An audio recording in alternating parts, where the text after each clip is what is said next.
Video शुरू करते हैं। देखते हैं यदि किसी वर्ग की प्रत्येक भुजा को 10% बढ़ा दिया जाए तो वर्ग के क्षेत्रफल में क्या परिवर्तन आएगा। वर्ग के क्षेत्रफल में क्या परिवर्तन आएगा, ये हमको ध्यान रखना है। तो प्रश्न में वर्ग के क्षेत्रफल में क्या परिवर्तन आएगा ये पूछा है। अब हमको ध्यान रखना है, वर्ग पर आधारित भी प्रश्न आते हैं एग्जाम में और वर्ग पर भी आधारित प्रश्न आते हैं और आयत पर भी। वर्ग आयत इन तीनों के लिए हमको एक ट्रिक याद रखनी है। वो ट्रिक है क्षेत्रफल में परिवर्तन के लिए। तो a प्लस बी प्लस के ए बी की मल्टीप्लाई यानी गुणा बटे 100, ये हमको फॉर्मूला भी मान सकते हैं, इसको ट्रिक भी। इसी ट्रिक से हम सभी प्रश्न हल करेंगे। कब, जब वर्ग, वर्त और आयत के क्षेत्रफल में परिवर्तन के बारे में प्रश्न आया है एग्जाम में। तो अब देखते हैं हम। तो यहाँ पर जैसे इसने दिया है कि 10 की वैल्यू दी है प्रत्येक भुजा में, तो उसको हम 10 को ही a मानते हैं। 10 जो a है, a और b, a बराबर भी 10 होगा और b बराबर भी 10 होगा। वृद्धि है, यदि वृद्धि की बात करें और बढ़ा दिया जाए, तो ये हमको वैल्यू प्लस की लेनी है, वृद्धि को प्लस के मान लेने हैं दोनों।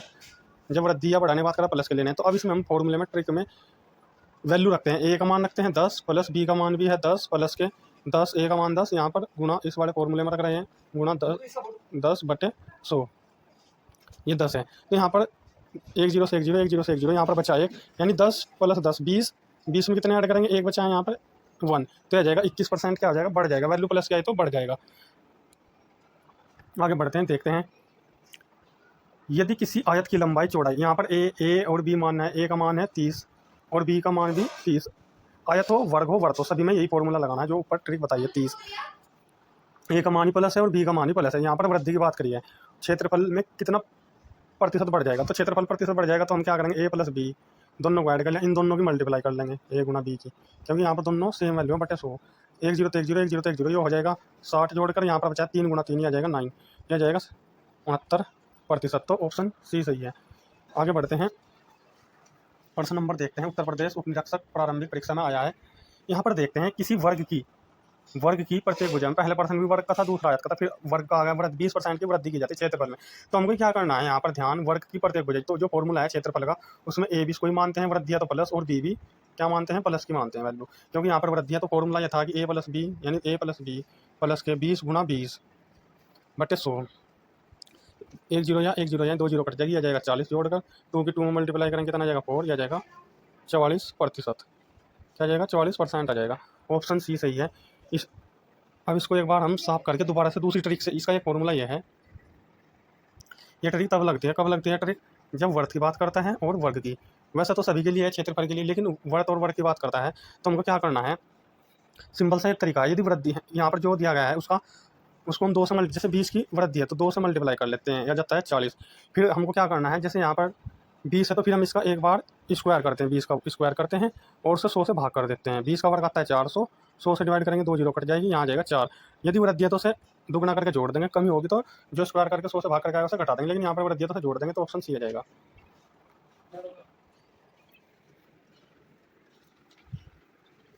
अब आगे पर हम देखते हैं, वृत्त की त्रिज्या 100% बढ़ा दी जाती है, क्षेत्रफल में कितने प्रतिशत परिवर्तन होगा। तो हमने इसका एक सिंपल सा तरीका बताया है। क्या बताया गया है, एक सिंपल सा तरीका यह है कि जो वैल्यू दी गई है उसे 2 से गुणा कर देंगे, 200 हो जाएगा। फिर हमको क्या करना है, जो वैल्यू दी गई इसका वर्ग करते हैं, स्क्वायर करते हैं, बटे 100 से डिवाइड करते हैं, एक घात कट जाएगी, 100 बचेगा, 100 में इस 100 को हम 200 में ऐड कर देंगे, आ जाएगा 300। या ऐसे ही कर सकते हैं, ए प्लस ए बी बटा 100, इसी फॉर्मूले से, ट्रिक से, जिस भी ट्रिक से अच्छा लगता है कर सकते हैं। आगे बढ़ते हैं, देखते हैं। यहाँ पर दिया गया है कम, तो इसे 2 से, यानी जैसे वृद्धि जितनी कम कर रहा है वृद्धि से 100, 2 से मल्टीप्लाई करते हैं, जाता है 100। फिर इसका हम स्क्वायर करते हैं, स्क्वायर करने का मतलब 2 बार गुणा करना, 50 गुणा 50 बटे 100। यहाँ पर 1 0 1 0 2 0 कट जाएगी, ये 100 है, दुगुना करके ये आ जाएगा 25। फिर यदि कमी है तो माइनस कर देंगे, 100 में से क्या करेंगे, माइनस के 25 करेंगे, तो आ जाएगा 75% की कमी आ जाएगी। ऑप्शन डी सही है। आगे बढ़ते हैं, देखते हैं। यदि एक घन की प्रत्येक भुजा 10% बढ़ा दीजिए, तो अब पूछा है आयतन के बारे में। क्या पूछा है, अब आयतन के बारे में पूछा है, तो ये आयतन के बारे में निकलवा रहा है, तो हमें ध्यान रखना है, ए प्लस बी। जब आयतन के लिए, आयतन में प्रतिशत कितना बढ़ जाएगा, तो पहले तो हम यही फॉर्मूला लगाएंगे, ए का वैल्यू भी यही रखेंगे, बी की वैल्यू भी यही रखेंगे। तो उसको हम क्या करते हैं, ए प्लस बी यानी 10 प्लस के 10, फिर प्लस के क्या लिखते हैं, 10 गुना 10 बटे 100, ये डिवाइड करके 1 आ जाएगा यहाँ पर, और ये 20 हो जाएगा जोड़ के, और फिर 1 को ऐड कर लेंगे, 21 आ जाएगा। अब हमको क्या करना है, आयतन निकालने के लिए पहले एक बार वर्ग का फॉर्मूला लगाएंगे, फिर दोबारा इसी फॉर्मूले में रख देंगे। ए का मान 21 लेंगे और बी की वैल्यू 10 लेंगे। साफ करते हैं, देखते हैं दोबारा से, इसी फॉर्मूले में रखेंगे हम।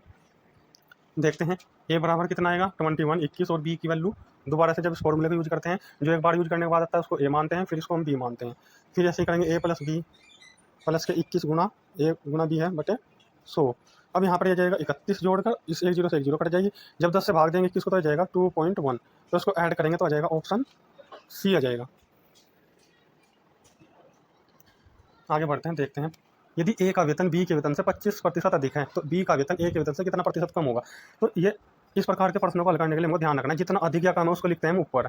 यदि अधिक है तो 100 में ऐड कर लेते हैं, 100 में ऐड करेंगे तो जाएगा 125 गुना 100 से मल्टीप्लाई कर देते हैं। ये 25 से डिवाइड करेंगे जाएगा 5, फिर 5 से 100 को डिवाइड करेंगे जाएगा 20, तो 20% कम हो जाएगी। आगे बढ़ते हैं, देखते हैं ए की आई बी की आई से 25% कम है तो ए की आई बी की आई से कितने प्रतिशत अधिक होगी। यानी शुरुआत में देखना है जितना कम है या अधिक है उसे ऊपर लिखते हैं, फिर कम है तो 100 में से माइनस करते हैं तो 75 आ जाएगा गुना 100 कर देंगे। ये ध्यान रखना है, यहाँ पर जितना भी कम या अधिक है उसे ऊपर लिखते हैं और भाग क्या करते हैं, यदि प्लस वृद्धि है अधिक है तो 100 में ऐड करते हैं, कम है तो माइनस करते हैं। फिर ऐसे कर लेते हैं 25 से डिवाइड कराया जाएगा 3, यहाँ पर 100/3 आ जाएगा और 100/3 का सही रूप होता है डी, यानी 33 सही 1/3 को यदि हम इसका सही खोल लेंगे सही रूप में लिखेंगे तो ये आ जाएगा ऑप्शन डी सही आ जाएगा। अब आगे बढ़ते हैं प्रश्न नंबर, अगला प्रश्न देखते हैं। चीनी के भाव 40% बढ़ जाने से कोई परिवार चीनी खा कितने प्रतिशत कम कर देगी ताकि खर्च ना बढ़े। यहाँ पर बढ़ गया है और कम पूछ रहा है, ये वाली लाइन तो लाने के लिए ताकि खर्च ना बढ़े, तो हमको कितना परसेंट है 40 ऊपर लिखते हैं, वृद्धि है तो ऐड कर लेते हैं गुना 100 कर लेते हैं। फिर हमको 10 से 10 कट जाएगी, इसको डिवाइड करेंगे 2 से 7 आ जाएगा, यह जाएगा 20, फिर आ जाएगा 200/7। 200/7 को जब हम सही रूप में लिखते हैं इसको तो ऑप्शन बी आ जाता है। आगे बढ़ते हैं, चीनी के मूल्य में 20% की वृद्धि करते हैं तो चीनी खपत कितने प्रतिशत